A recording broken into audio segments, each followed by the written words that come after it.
Welcome back to the AI Business Digest. AI is changing how businesses operate at every level, from hiring and leadership to structure and legacy. The speed and depth of these shifts are starting to separate companies that adapt from those that get left behind.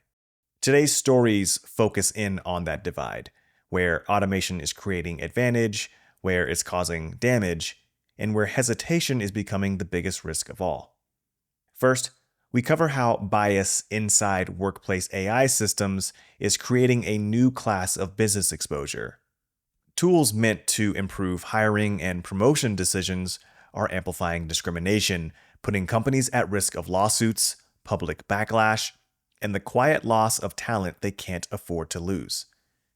Next, we look at United Airlines, which just confirmed AI directly replaced part of its management workforce.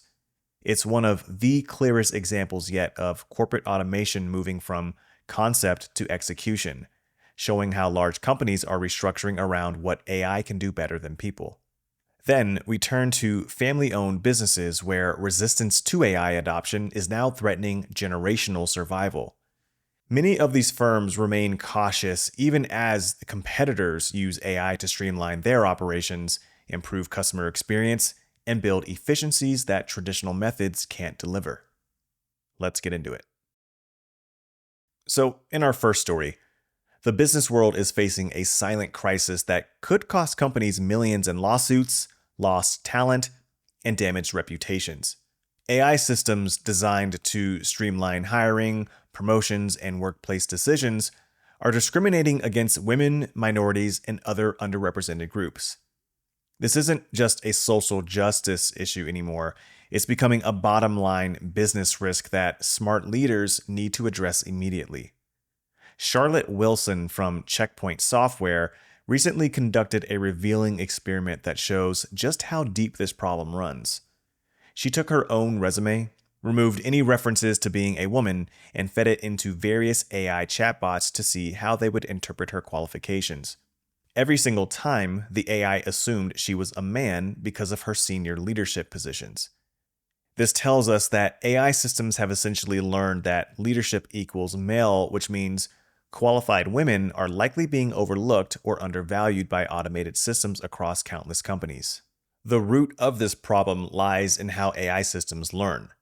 These tools don't actually think or reason, they identify patterns in the data that they're trained on. If that training data reflects decades of workplace bias where men historically held more leadership roles or certain language was associated with male candidates, the AI will perpetuate and even amplify those biases. Wilson points out that many organizations have actually scaled back their diversity and inclusion efforts recently, which makes this problem even more dangerous. Companies are essentially letting biased AI systems make decisions without the human oversight needed to catch discrimination. The real-world consequences are already playing out in ways that should alarm any business owner. AI-powered chatbots are giving men and women different salary negotiation advice for identical roles, typically telling men to ask for more money. Recruitment algorithms are penalizing candidates for employment gaps, which disproportionately affects women who may have taken time off for caregiving responsibilities. Job description generators are using language that appeals more to male candidates, effectively discouraging qualified women from applying. These aren't theoretical problems, they're happening right now in companies that think they're being more efficient and objective by using AI. From a business perspective, this creates a serious risk. First, there's legal exposure. Companies using biased AI systems could face discrimination lawsuits that result in significant financial penalties and legal costs. Second, there's the talent problem. In a competitive market, businesses that systematically exclude or undervalue diverse candidates are missing out on top talent. Research has shown that diverse teams perform better and are more innovative, so companies with biased AI are literally making themselves less competitive. But Wilson also sees an opportunity in this challenge. The same AI technology that can perpetuate bias can also be used to identify and fix diversity problems. AI systems can analyze vast amounts of data to spot patterns in hiring, promotion, and retention that humans might miss. They can help companies understand where their diversity gaps are and suggest specific initiatives to address them. The key is using AI intentionally and with proper oversight, rather than just implementing it and assuming it's neutral. The solution isn't to abandon AI. That ship has sailed, and companies that don't use these tools will fall behind. Instead, businesses need to approach AI implementation with their eyes wide open. This means auditing the data used to train AI systems, regularly testing outputs for bias, and maintaining human oversight over AI-driven decisions. Companies should also consider the source and diversity of their training data, actively working to include more representative examples. For business leaders, this represents both an immediate action item and a competitive opportunity. Companies that address AI bias proactively will avoid legal risks while building more diverse, high-performing teams. Those that ignore the problem will face increasing liability as awareness grows and regulations tighten. The businesses that figure out how to use AI as a force for inclusion rather than exclusion will have a significant advantage in attracting and retaining the best talent. The bottom line is clear. AI bias isn't just a tech problem or a diversity problem, it's a business problem that requires immediate attention. Companies need to start auditing their AI systems now, implementing oversight processes, and training their teams to recognize and address bias in automated decision-making. The cost of inaction is simply too high to ignore. And in our next story, United Airlines just dropped a bombshell that every business owner needs to be paying attention to. During their quarterly earnings call, CFO Mike Leskinen straight up admitted that AI implementation helped them slash their management workforce by 4% this year. And they are not stopping there. They're planning on another 4% reduction in 2026. This isn't some vague corporate speak about efficiency. This is a Fortune 500 company directly saying AI replaced management jobs. This matters because United is the first major corporation to be this transparent about job displacement. While other companies dance around the topic or spin it as quote-unquote restructuring, United laid it out plain and simple. They used AI to make their headquarters management team more efficient, and as a result, they needed fewer managers. The cuts have already happened, mostly through attrition at their 5,000-person Willis Tower headquarters in Chicago. But here's where it gets a little interesting for business owners. United isn't just cutting jobs randomly, they're being strategic about it. While they're trimming management, they're actually expanding their frontline workforce. The airline plans to add 5,400 jobs in Chicago over the next 2 years, a 30% increase. This tells us something crucial about how smart companies are thinking about AI implementation. They're using it to eliminate middle management inefficiencies while doubling down on customer-facing roles that still require human touch. United isn't alone in this trend, and that's what makes this story so important. Goldman Sachs just announced they're constraining headcount growth and planning limited role reductions. Paycom, a payroll software company, laid off 500 workers this month, specifically targeting non-client-facing roles that got automated by AI. Salesforce CEO Mark Benioff publicly stated he cut customer support jobs from 9,000 to 5,000 because AI made those positions unnecessary. Even JP Morgan Chase CEO Jamie Dimon admitted AI will eliminate jobs, comparing it to how tractors and cars changed the workforce decades ago. United uses Tomorrow.io, an AI system that provides real-time weather forecasting to predict severe weather and automatically adjust flight routes, delay departures, or reroute aircraft before problems escalate. This kind of predictive AI is handling tasks that previously required multiple managers to coordinate and execute. When a system can automatically reroute hundreds of flights based on weather patterns, you simply don't need as many people managing those decisions. For business owners, this creates both an opportunity and a challenge. The opportunity is clear. AI can genuinely make operations more efficient and reduce labor costs in management-heavy areas. The challenge is how to implement this without destroying team morale. University of Michigan business professor Eric Gordon nailed the CEO dilemma perfectly. If you tell employees AI is eliminating jobs, everyone thinks they're doomed. If you say, don't worry about it, half your team thinks you're lying. The smart play for business owners is to start thinking like United. Look at your management structure and identify which roles involve routine decision making, data analysis, or process coordination that AI could handle. But also identify where you need more human interaction: customer service, sales, creative problem solving, and relationship building. The companies that are winning with AI aren't just cutting costs everywhere. They're reallocating resources from administrative overhead to revenue generating activities. This trend is accelerating faster than most people realize. We're not talking about some distant future where robots take over, we're talking about right now. United's management cuts have already happened. Salesforce already reduced their support team by nearly half. These aren't pilot programs or experiments, they're operational realities. These aren't pilot programs or experiments, they're operational realities. The takeaway for business owners is straightforward. Start planning your AI strategy now before your competitors do. Look at your organizational chart and honestly assess which management roles add strategic value versus which ones just process information and make routine decisions. The information processors are going to be automated. The strategic thinkers and relationship builders are going to become more valuable than ever. But here's the crucial part. Don't just think about cutting costs, think about reinvestment. United is using their management savings to hire 5,400 frontline workers. That's not just cost cutting, that's strategic reallocation. They're putting money where it directly impacts customer experience and revenue generation. The AI job displacement wave is here, and it's hitting management first. The companies that get ahead on this trend by thoughtfully implementing AI while investing in human-centric roles are going to have a massive competitive advantage.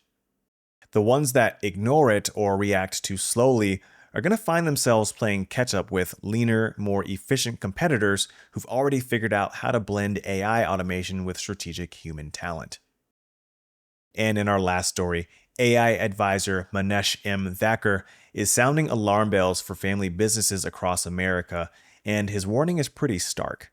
Waiting on AI implementation isn't just costing money anymore, it could literally end generational businesses. Thakur, who recently won the top C-suite coach in the US of 2025 award, specializes in helping family-owned companies navigate AI adoption without losing their cultural identity. His core message is simple but urgent. Every quarter you wait, your competitors are getting further ahead. The timing of this warning couldn't be more critical. We're looking at a $15 trillion AI economy by 2030, according to PwC, but family businesses are moving slower than other company types when it comes time to adopting these technologies. This creates a dangerous gap that's widening every month. Family businesses have always been the backbone of the American economy, accounting for a huge portion of GDP and employment. Their traditional strengths like loyalty, long-term thinking, and community ties have kept them stable for generations. But those same conservative instincts that helped them survive economic downturns are now working against them in the AI revolution. Thakur breaks down exactly what this hesitation is costing family businesses in real, measurable ways. First, they're losing market share to early AI adopters who can now personalize customer experiences, predict demand more accurately, and streamline their supply chains in ways that were impossible just a few years ago. Second, their profit margins are shrinking because they're still relying on manual processes while competitors use AI automation to cut costs and scale faster. Third, and this one might surprise you, they're having trouble attracting younger talent. Emerging generations of workers want to join innovative companies, and resistance to AI makes family businesses look outdated to potential employees. But the most painful cost is to their legacy itself. Family businesses aren't just about making money, they're about passing something meaningful to the next generation. When these companies fall behind in technology, they risk losing the very thing that they're trying to protect. Customers start viewing them as outdated, their reputation suffers, and suddenly a century-old business is struggling to stay relevant. The solution Thakur proposes is called the Test Plus Learn Culture Framework, and it's designed specifically for family businesses that want to adopt AI without abandoning their values. Instead of diving headfirst into massive AI overhauls, this approach encourages careful experimentation. You start by identifying one or two areas where AI could clearly improve your return on investment. Maybe customer service, inventory forecasting, or operational efficiency. Then you run small, controlled pilots to see what works and see what doesn't. Once you've proven the concept and built confidence, you scale it across the entire business. This framework addresses one of the biggest fears family businesses have about AI, that it will disrupt their workforce or damage customer relationships. Thacker reframes AI as a tool for empowerment rather than replacement. When AI handles repetitive tasks, employees can focus on higher value work that actually makes better use of their skills and experience. For customers, AI enables personalization that respects privacy while improving their experience with the company. The human element is crucial here because family businesses are built on relationships. Thacker emphasizes that AI adoption should strengthen culture and continuity, not undermine it. The technology becomes a way to serve customers better and support employees more effectively, which aligns with the values most family businesses already hold. What makes Thacker's approach different is his ability to translate complex AI concepts into strategies that CEOs and family stakeholders can actually understand and act on. He works directly with leadership teams to embed AI into decision-making, customer engagement, and operational processes.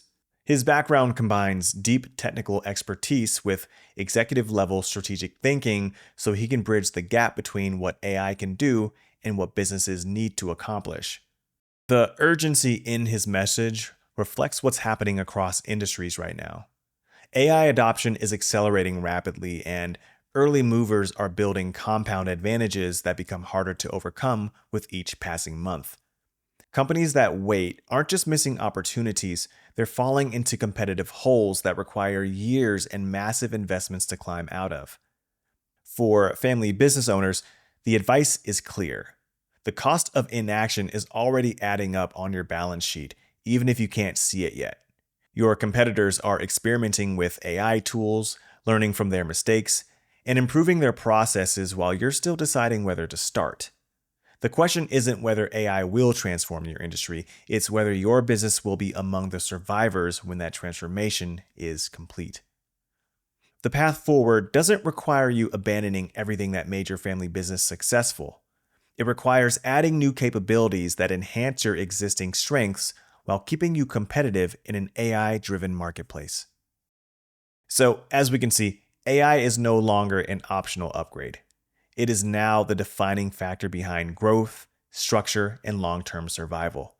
Across every sector, it's changing who gets hired, how teams are built, and what work still requires human judgment. The businesses moving first are gaining structural advantages, faster execution, better data, and leaner operations, while those waiting for clarity are already losing ground. The leaders succeeding in this environment aren't reacting to AI, they're governing it. They're setting standards, auditing outcomes, and aligning automation directly with business performance. That discipline is what will separate the next decade's winners from everyone else. That's all we got for you in today's episode of the AI Business Digest. Make sure to follow the show on YouTube, Apple Podcasts, Spotify, or wherever you get your podcasts to stay informed. Thanks for listening. I'll catch you in the next one.